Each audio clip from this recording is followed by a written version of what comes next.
Hope for justice in the East Valley tonight. Charges have been submitted against 7 people in the brutal killing of a teenager before Halloween. Good evening and thanks for joining us for 12 News at 5. I'm Bianca Bono. And I'm Mark Curtis. 12 News journalist Colleen Sikora is in Queen Creek, talking to people there about the push for justice. Queen Creek police are not releasing any additional information on the case and declined our interview request on Preston Lord's case. But the movement is bringing hope for a community who's been pushing for answers.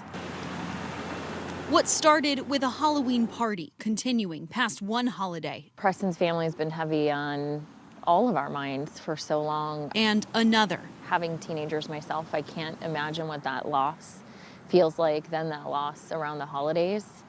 And as time goes by, feeling that justice isn't going to be served, action isn't going to be taken. Community, family, friends calling for action time and time again. It's been a month that the parents of these boys have chosen to live a life of silence while we've been living a real life nightmare. Gina Pignatello holding space through the weeks in her front yard. She lives in the neighborhood where Preston Lord was found badly beaten after a Halloween party on October 28th. I wanted every person that drove in here to remember him and what happened. And if that prompted one person who was hesitant to share something, just seeing his face every time they came into the subdivision, maybe that would encourage something. Thursday, hearing of action. First time in a while, I think we felt some hope that justice would be served. Queen Creek Police Department posting on their website that charges were submitted to the Maricopa County Attorney's Office against 7 people related to Preston Lord's case. Their ages, their names, the charges not being released.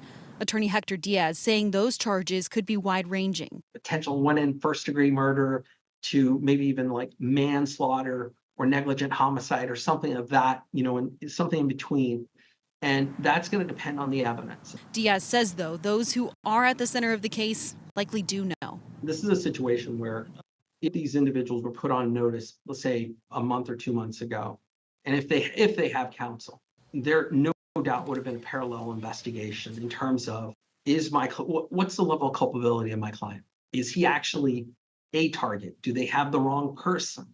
Do they have the wrong level of information? Gilbert Police also working cases related to attacks on teens in the East Valley. A spokesperson telling us today there are no updates in those cases either.